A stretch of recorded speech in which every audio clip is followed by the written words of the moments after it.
Thank you for tuning in. My name is Alex Graham, and today's podcast is my first ever. It was recorded on the 23rd of March 2017. My guest today is the wonderful Margaret Jollands, who is the Associate Dean at RMIT University for the Department of Chemical and Environmental Engineering. She was kind enough to carve out some time in her extremely busy work schedule to sit down and have a chat with me today. We talked about her workloads, the education system, and her opinions and ideas about women in the engineering workforce. So I hope you enjoy this. Thank you for tuning in once again, and here is Margaret and I having a chat. Okay, well, thanks for doing this. Thanks for being my first guest. It's a great opportunity to have a chance to chat to you today. It's like I feel like I'm on Triple J. Yeah. Well, we were trying to organise this earlier on Monday, and you were telling me that you had 400 emails you had to go through. I know! I'm down to 20! I've gone from 400 to 20 in 3 days. Yeah, so obviously I've been staying up late. Yeah, wow. I've already had my second coffee today to try and stay on track. But yeah, I'm so proud. Like by next Wednesday, if I don't keep on top of it, I'll back to 400. Oh yeah, absolutely. So I get 100 to 150 emails a day. A day? A day. And then you had 400 over the weekend? No. So I just had 400 unread sitting in my email box. Yeah, okay. Because it had just got out of control, so it's just a system, and Wow, there's not enough process control on my system.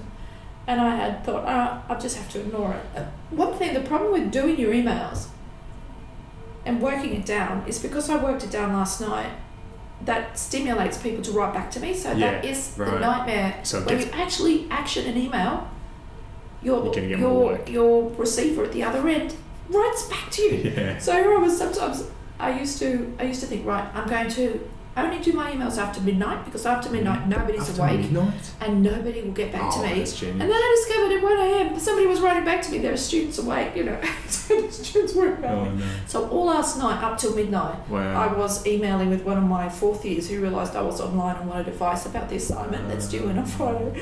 And so I had 3 extra emails just from that. Oh my God. But in the end he said, thank you so much for the help. Yeah, this is why we're here. We're here to help students. Yeah.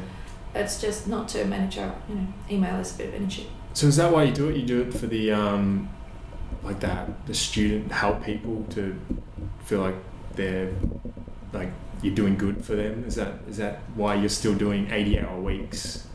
No, you're working 1.6 times. No, I'm doing 1.6 because I have a 1.6 time load work fraction because I like to work on different things. And I love to teach, but I also like to do other things as well. And so part of that is other people might have given up their teaching mode. However, in School of Engineering, our philosophy is that everybody should teach. If you're in a university, you should teach. We're not a research group. If you want to just do research, feel free to go to work at CSIRO. Oh, yeah, sure. Because the purpose of a university is to teach undergraduates, postgraduates, and so on. Yeah. So the Dean is very clear that he wants everybody to teach. And for somebody like me, my research is in education, and so it's very important for me to teach. It's part of being current, as well as my classes are often the subjects that I can draw participants for focus groups to further the research. So I need to teach as well as I really enjoy teaching. Okay. So I could cut so it's not really an option to cut the teaching. I've cut it down pretty much to a minimum. And then of course we all academics at university are encouraged to do research, so there's another fraction of my time to do research. And then on top of that there are opportunities, and so opportunities come up, and at the time you think, well, I'm too busy, but it's such a good opportunity, I'll make it work somehow. Yeah. So 2 years ago, opportunity came up to become the director of a research centre which focuses on education research, and this is my dream job. And a really important role and a very high profile role in the university, so that also appealed. I work directly in college for the Deputy Pro-Vice Chancellor Learning and Teaching in this role as director, and the members of the research centre come from all across schools in our college, so it's a very wider range of people I work with, and it's bringing them together to help us develop our education research. And so that's something I really believe in passionately. I think we need to have more people in every university involved in education research, so that good research outcomes can be brought into our teaching classes and improve things for students. So why are we doing education research if it's not to benefit students? So therefore, research centres can really help that happen. It's not easy to do that, actually. To me, it seems like education is a continually evolving sort of thing as well. So you get feedback from the students, and you come back and it grows. You hope it's continually evolving. Sometimes it feels like a dog chasing its tail. Oh, really? So the same things come up. I've been to after the director of the Shear Centre role came up, then another role came up, and I thought, I really want to do that role as well, which is Associate Dean Student Experience. So that's a first time ever such a role is been invented at RMIT that I've ever heard of anywhere. And when the word experience in there, originally it was called student support, and I had not even listened when it was called student support. I thought that just means everybody who's whinging is going to come to you. Sure. But when they said student experience, then I thought that is my job. That's my job. I have to do that job. I'm the best qualified. Just one word changed. Yes, to do that, because it's about everything that happens to students outside the classroom. This is the first time the school has funded somebody to worry about what happens to students outside the classroom. And I know it's so important for your overall education and your success in your future careers. It's for engineers especially, but for all graduates really, it's very important to realise that what you sit and learn in classes isn't the sum total of what the benefit you can get from being at university, and it's certainly only about half or maybe only 20% of what you actually need in your careers. So when I look back at how much of my degree have I actually used, people often say, I've only used like 5% of what I learned in my degree. And so the 95% is something you learn along the way and other skills. So it's so important. What happens outside the classroom is so important. And so this is the first role which really focuses on what happens outside the classroom. Yeah, right. So those, when they talk about they're only using 5% of their degree, are they talking about just the theory they've used throughout it? Yeah, just the theories. So then... Because you never know which bit you're going to use, which particular industry you go into. Like some of our students become process engineers, so they'll never use design. They'll never actually design things. And some of our students will go into consultants, and so they'll never use process control. But they have to understand all that to be able to do their job. So you need to have an understanding of the fundamentals. But how much you directly use, like how often you open a book and use an equation and make a calculation is I think what we think of when we say 5%. But I did a double degree with engineering and economics and management, and so I use the management all the time. Right. And the economics I use quite regularly as well. So I'm really glad I did quite a broad degree. Did you do chemical engineering as well? No. You didn't do chemical engineering? No. And you studied at Oxford, was that right? I in did. UK? Yes, I did. Wow, what was that like?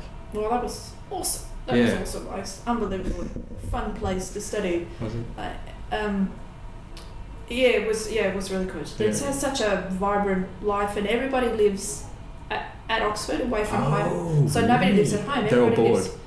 So you have all the colleges have rooms, so you live at your college in a room, and they're all mixed up. So you're not just engineers together. So I lived on a staircase which had 22 people living on it. And there was no other engineers. So my friends were English students and lawyers and philosophers, and so the quality of the intellectual conversation was was just stunning.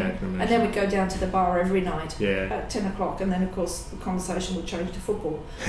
But so it was a lot of fun, and there was so much to do. There was all sporting clubs and arts clubs and just everything. So a lot of studying doesn't get done in many disciplines. Yeah, right. I had a friend who was a zoologist, and he swears, and I can swear it was true. In his second year at university, he did 0 hours work, and in his third year at university, he did 22 hours work, and he passed his degree. What, the whole? He passed his whole degree. What? At Oxford? Yeah. How's that for? And he said he talked to his examiner afterwards, who quite liked him, obviously. Yeah. And the examiner said that was a really, it was very marginal, Bill, that you should actually pass your degree. But he said the way you answered that question about, he said, I really like that. So this is. So I thought that would never happen in engineering, which the engineers and the doctors, we all worked very hard. Yeah, well, you got it, don't you? You got to put it in practice. There's only so much theory you can learn until you don't really know what you're doing anymore. Right. You got to build those connections with your mind. There's neural pathways to actually write down something so you can actually remember it when it comes to the test, right? Well, yes, but Oxford. My lecturer at Oxford, he said, what we're training you to is think. Mm-hmm. So there wasn't a lot of memorising going on in what we studied. It was all about process and understanding concepts. Sounds great. Wish I did that. That sounds fantastic. Yes, yeah, it was. It was. I was very, very happy. And so one of the reasons, being the very deep and meaningful person that I am, the reason I did a 4-year degree of engineering, economics and management was so I could spend 1 extra year at Oxford, because if you only did engineering you did 3 years, and I thought I want to do there's a 4-year degree, I'm doing that one, so I looked for any 4-year degree, but it's been the most useful thing that I ever did, because I didn't this management was really, really, really, really useful. Something you're relating to every job you've been in? So the first job I had, I stepped in. And the first thing, in the first week, some political issue and some infighting. I remember thinking, I read about this in one of the textbooks that we'd studied organisational behaviour in a management degree. And I remember reading this saying how production would fight with research group because there was a power struggle. And I thought, what rubbish, how could this possibly happen? They're out of their minds, why are they writing this? So I remembered it because I thought this is so untrue. And then my first job, I stepped into it in the first meeting I was in, I saw production fighting with research, and I thought, oh my God, it's true, it's true, this is it, it's happening. So I had to, so I remember that, and then have noticed the whole of my career that the power struggles between people are a dominant feature in many workplaces, of dysfunctional workplaces, and most workplaces have a bit of dysfunction somewhere. Yeah. So sounds great actually. I think I like the idea of everyone being almost a community themselves, like a small Oxford community. It seems like you could build really good connections there, and it probably is something that like is fun to do, I suppose, because you got it was fun. Close friends. You feel like you're going towards goals and completing stuff. And it's my college group. They have a Facebook page, and so they hang out together all the time. Yeah, so do they? You still got friends 30 with them? years, so I'm still friends with them, but most of them live in the UK. But certainly the ones who live around London and other major centres, they have events. Oh, wow, that's cool. In fact, reunions happening a lot. So I'm quite envious. I wish I'd lived in London. I thought that's nice. I got my first high school reunion, 10 years this year, I think March or something. May How did you get to have a 10-year reunion? 10-year reunion. I don't know, just grew up. It happened slowly, but it got there. Oh, so they were slow growing up in there? Yeah, I grew up pretty slowly. So I started uni 3 years ago. So I got out of high school and didn't know what I wanted to do. Sort of bummed around a little bit. Worked a bit, but I just really had no directional goal or anything. And I didn't know what to do, and that just really held me back. And then I found science. I remember doing really well in high school and liking it, and I was like, oh, I'll just start there, go from science to maybe somewhere. Thinking, when you think about science, all you think about is research. So I was like, I didn't really want to do that. And then halfway through my degree, I enjoyed chemistry, and found chemical engineering, and then I was like, that sounds like really hard, really something that I might not be able to do, but I want to give it a go. So then jumped into it. So you were attracted to the challenge. Yeah. So well, I felt happy knowing that. Yeah, absolutely. Yeah. So you think you found your calling now? Yeah, I think so. Yeah. So did you look back? What could have changed that? How could you have found that at age 18? But it was just your path to. I don't think I could have. Yeah, explore, go up a few dead ends before you could find out. No. And I think I needed to mature, so I needed to I felt a bit immature when coming straight out of high school, and I maybe was following goals, wasn't educated enough in how to learn and grow and develop as a person, as a human being. And then I sort of was curious about it as I was going out after high school towards uni, sort of curious about self-development and improvement and stuff. And then that put me on to wanting to go back to study, wanting to learn. And we have about 30% of mature age students in engineering. Yeah, right, 30%. Yeah, right. Yeah, and there's, I think science, we have a few science graduates who realise if they get to the end of science and then look at the jobs that are available, so I think you've had an earlier realisation which saved you quite a bit of time, but they get to the end and see that the jobs available are in research or in laboratories, just working in laboratories doing testing for, until you become a manager. Yeah, I got bored of that pretty limited. quickly. Yeah, absolutely, that's it, limited, it's a good way to put it, But it's interesting, the people who want that kind of career, we did a study a few years ago to look at why do girls not pick engineering was the question. And okay, where are our girls? Where are the potential girls who could be picking engineering but choose not to? So it's very hard to find people who can explain, I didn't pick engineering because, but that's the cohort we really need to talk to if we want more girls to do engineering. So I figured that some of those girls would be in chemistry, that if you had chemistry, that you were interested in science and you'd have done maths and you would have the prereqs for engineering. So those girls might be the ones that we could talk to anyway. So we talked to boys and girls because we thought we need to distinguish these two different things. But one of the things that came out of we looked at the motivation to pick a degree, and something that came out of the conversations with the chemists versus the engineers. All the engineering students were saying, I want to travel, I want to work outdoors, I want to run around a plant, I want to do things that are on big scale. I want money, I want, I want to be a manager. So quite ambitious and big scale. And then we talked to the chemist, and the chemist said, my lifelong goal is to work in a laboratory forever. Oh, really? Okay. And when I read these, I thought, they've got to be joking. How do we pick up these people? Who are these people? How can this be possible? But at the same time, my colleague who's a chemist was reading her transcripts and saying, yep, that really resonated with her. She knew that that's what her students wanted. So what it transpired is that we didn't really find a gender difference. We found ambition differences. Yeah, sure. And the future. So it's hard to imagine as an engineer that I think we think if you had the capability, everybody would want to have these great jobs that we have, problem solvers, world travellers, managers, changing things. That's what attracts engineers to engineering. And we thought, it's just because they weren't able to get the ATAR, that's why they're not doing that. But actually, a lot of young people don't want those. That's not what they want with their jobs. That they like the idea of the certainty of staying in a laboratory and doing their tests and becoming expert, measuring things very accurately. So for chemists, it was really, really different set of drivers. That and so we couldn't find a gender difference. It was really just different. Yeah, ambition. These things were different.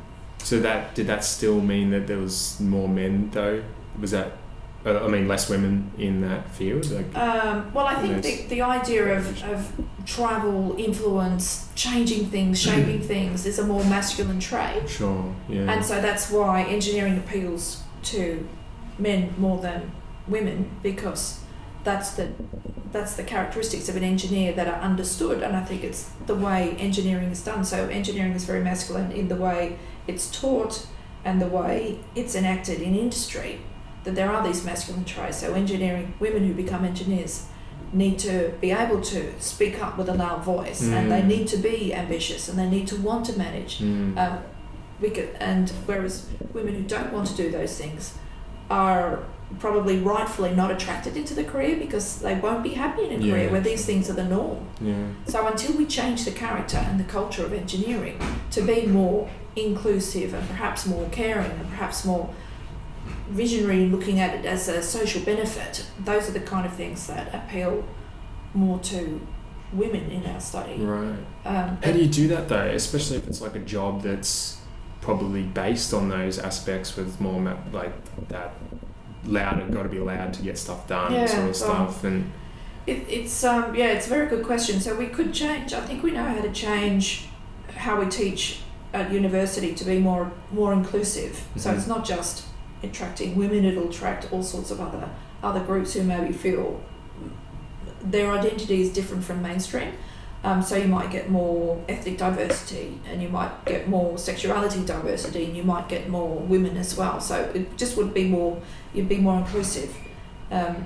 So I think it's reasonably well known how to do that, although it is very difficult to do, because what it means is we have to rewrite the textbooks. Right. So the mechanics textbooks, we have to take out all the pictures of missiles and all the questions about if you drop a bomb from a height of 2 kilometers, and you know how fast is it going to travel to Earth. So there seem to be a lot of the textbooks are gendered. The way we teach is gendered. And the kind of aspect. So instead of dropping bombs, what we need to do is you have a cargo plane that's flying in aid into a drought-stricken area, and it's going to drop a parcel of aid to a group, and it has to fall 2 kilometers and has to hit the ground, not break the medicines that are inside. So it's the same mechanics and structures that you're working through, but it's a different context. Okay. And so the context of the textbooks needs to be changed, because currently they're full of bombs and missiles and aircraft, and we need to change it to, you have, you know, instead of racing cars, you could have high performance ambulances.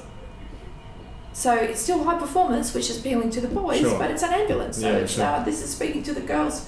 Can imagine designing a car for performance when it's delivering a social good.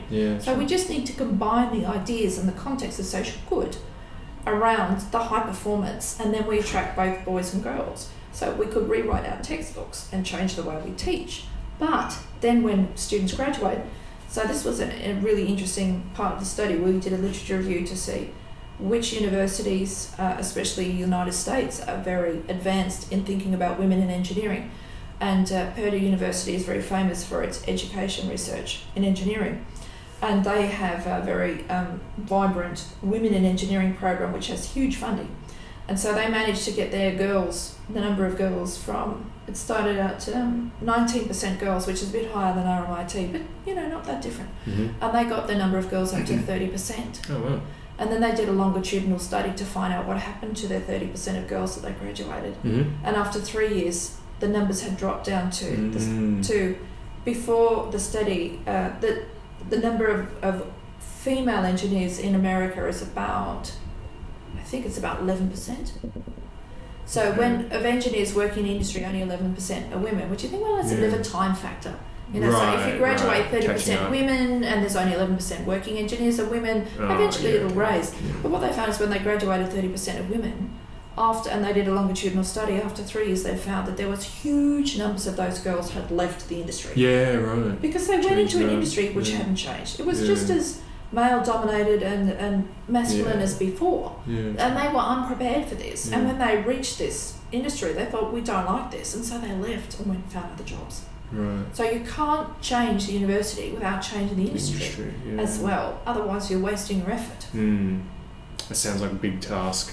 Yes, so sounds like it's we are. It's going to be tough. What would be as well attractive to females when you talk about engineering? Because I feel like a lot of females wouldn't be attracted to the idea of engineering to begin with. So do you then tell them that you've changed up the curriculum? And there's two issues. There's attrition and there's a pool. So the pool problem is, why do 50% of girls have maths methods? Well, 50% of the maths methods graduates are girls, or maybe 40% of the maths methods graduates are girls, but only 12% are choosing engineering. So so there's a pool issue. The number of girls looking at engineering is vastly smaller than boys. Girls who have the prerequisites for engineering are not looking at engineering, so that's a pool issue. And we think that is mostly influenced by parents and family and teachers at school, as well as media. Like, how many programs are there about CSI and about all this kind of things? There's nothing about engineers. There is nothing in media about being engineers. Nothing. Well, except now we have megastructures and we have. That's true. So if you watch megastructures, you will never see a woman. There's not a single woman ever has appeared on any episode of megastructures. So if girls watch megastructures, they come to they're already approaching it thinking this is something for boys, and then they watch make it structurally there's not a single woman here. Well, the only woman they see will be the one who's delivering the sandwiches. So no roles for men. So there's role model issues. So there's a huge issue with the pool, and so you have to work with schools and with parents to change perceptions. Yeah, right. So that's a really big problem. And even then, do you guarantee like females would like to be an engineer to do this? Well, there are countries where 50% of engineering undergrads are female, and you think, because we might think there's something in the female brain that means that they don't like engineering. Isn't this a possible explanation for what we see? And then we look at, there are countries, like diverse countries like Sri Lanka, Iran and Russia, where they have 50% girls going into engineering. Oh wow! And I know some of the graduates from those. We have Sri Lankan staff here at the RMIT, and they went through. When we went through engineering, there's 50% girls. Really, what is the big deal in Australia? So they find it hard to understand. So a different reputation. So I think there is strong. Well, there is some evidence that there is nothing wrong with girls' brains. That the differences we see could be explained by social norms. Of which there's so many gendered. You're thinking about when family and friends, the stock response to a girl says, "I'm interested. I'm thinking about what are you thinking about studying at university? I'm thinking about doing engineering." So the stock response for a boy will be, "Fantastic career, well done, great." And the response to a girl is, "Ooh, that sounds really hard. Are you sure you're going to get the marks?" So there'll be very different responses depending on the gender. And then the discouragement for girls to think about engineering are higher than boys, and boys are encouraged to do things that it's just all through life. Boys are always encouraged, even if they've got half. We see it also I'm also interested in promotion at women's careers once they become engineers. So there's a pay gap. There's a gender difference. The number of CEOs who are women is much smaller than in lower ranks. There might be 50% women in middle management, but there's only 20% women in upper management. So what are all the kind of things that prevent that? And upper management's a lot of work, isn't it? Though, like so. So people. Those people are crazy. People think that it's a lot to do with family. Right. But there's a lot of research which shows that it's not to do with family. It's not? So you think it's to do with family. And logically it would be to do with family. But there's a lot of research that, it's certainly not only to do with family. And, so that's where social norms come in. So that's the pool issue with getting girls to do engineering. And then the attrition issue is that girls might drop out of engineering or drop out of engineering careers at higher percentages than boys, and then you still end up with only, in Australia, I think it's only 6% of practicing engineers in Australia are women, but it's higher in the US. So and how much? 6%? 6%, So in Iran and Sri Lanka and Russia, it's more like 50%. So why is there only 6%? Because women are dropping out. And so that's the work culture needs to change. So there's social norms when you've got school-aged children, and then of course the same people who are parents are also working in industries, and they bring those norms into industry, and then it becomes entrenched in work culture. So how did Russia do it then? If there's such, because I always see Russia as like this, like big macho sort of country that is very masculine, and then they've got 50%. How do they do that? Like, can we get like things from there? No, I think there's quite a bit that's not, but I think they just said to universities, thou shalt have 50% women, and so they just enacted it. Oh wow, interesting. And so positions became available, and therefore girls were sought after, and it just became an expectation, and that's how they manage it. But that wouldn't be the case in Sri Lanka or Iran. In Iran, it was driven by I think that quite different expectations in some countries like Sri Lanka, India, and Middle East kind of areas. Then engineering is held in very high regard. It's a very, very prestigious career, and so the reputation of engineers so it's a cultural thing more so over there than in our culture for it it's more No, so the men prestigious, orientated. yeah, so medicine, law, those are the prestigious careers in Australia more than engineering. Yeah, interesting. So what made you do it then, like get into So I was talking to my daughter about this only the other day. I didn't think about it all one day. It's kind of, I just woke up and somebody asked me, what do you want to be when you grow up? And I said, I want to be an engineer. Yeah. I had no idea. I was 12. I had no idea. Really? 12? When I was 12, I said, I want to be an engineer. And from and from then on, I never thought about my career at all. I had no idea what an engineer did. Yeah, right. But I had engineers in my life. But when I look at them, my family, my mother's family were farmers. But the way they did farming was very high tech.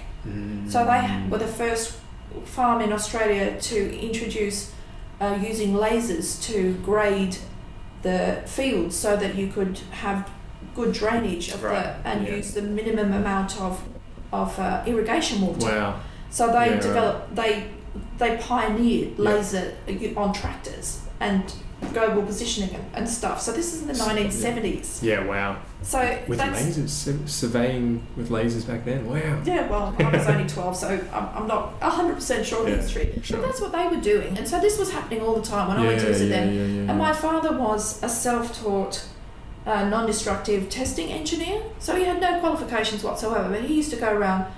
He x-rayed when the Snowy Mountains hydro dams was built. Yeah. He went up to the Snowy and he spent 4 or 5 months living up there. And he was x-raying the concrete tunnels that were built through the mountains to make sure they didn't have cracks in them. Really? And that was his job. So then he'd come back and say, I've been in these big tunnels, and it was big. So he'd always be talking about his work. Oh, and so I had all these people who were talking about engineering work. Yeah. So I guess subliminally I kind of did know what engineers do. It was already in your mind to but follow that thing as well that your dad was doing. I just knew it appealed, so it felt right, because I also knew we had a doctor and I knew what the doctor did, and that seemed really boring. We had a dentist and I knew what the dentist, that seemed really boring. Yeah. And we knew lawyers, and when they just talked non-stop and could argue endlessly, and I thought, that's not for me. So nothing appealed as much as this, so maybe I had some knowledge. But after that, I never really thought about it. I just became an engineer, and luckily it's really suited me. Yeah. That's good. Yeah. You probably had a good head start in it too, having that knowledge from watching your parents back when you were younger do all this engineering stuff. So it's probably a pathway that you've been able to follow a lot easier than some other people see. My dad's a truck driver and my mum's a pharmacist, and getting into it was pretty difficult for me. Yeah. So you wouldn't have known anybody. I didn't know anybody. Engineering. No. Yeah. So. I've forced myself to follow this path, and it's been hard, but it's been good too. I'm like, that is good. Yeah. And also, it's funny that all the people I knew who were engineers were all male, but it never occurred to me that it was male dominated. It wasn't until I was after I graduated. I remember the Financial Times, I think it was, so quite a prestigious paper in London, phoned me up for an interview about what it was like to be a woman in engineering. And I said, and I took the phone call when we had arranged an appointment. I was going to be interviewed by them, and I hadn't really realised it was going to be all about gender. I thought it was going to be all about engineering. Right. And they said, I want to talk to you about what it is to be a woman in engineering. And I said, what do you mean? I said, well, you're a woman in engineering, there's not many women. I said, yeah, that's right, there's not many women. There's not many women. Oh, so you didn't even and they said, so make the connection. So can you tell me about the problems of being a woman in engineering? I said, there aren't any. Oh, yeah, what are you talking about? Yeah. And they said, we hear from other people there's problems. I said, no, I have had no problems. Yeah. I said, but I know men who have problems. So I was telling all about the problems of my colleagues who were all men. Yeah. And I talked about all the problems they were having being an engineer. Oh. And so this interview wasn't going at all well from their point of view. Yeah, right. So they're looking for a side of the story. Yeah, they wanted to hear the hard luck story. story. And I said, as far as I'm aware, I've never been discriminated against, and it never colours my thinking at all. So that was really the first moment I was ever aware that there was some kind of issue of gender, or that other people perceived there was an issue of gender. And I think now I'm definitely convinced, like at least subconsciously, there are many issues of gender in engineering, but it never affected me. Yeah. But that doesn't mean it doesn't affect other women, and right. I think clearly it does affect other women. So other women are more sensitive to gender issues than I was for no reason I can see. Sure. Yeah, sure.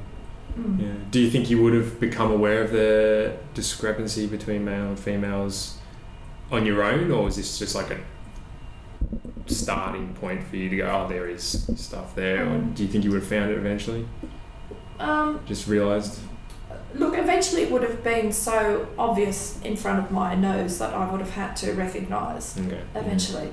I think the next time I really became aware of it was when I joined RMIT, and which was quite a long time ago now, so I joined in 1996, and then in 1998, as part, already then the university was worried about women in all sorts of disciplines at RMIT, so they had a special conference which was only women, so that women could meet other academic women and discuss what were the issues and just be encouraged to in their academic careers.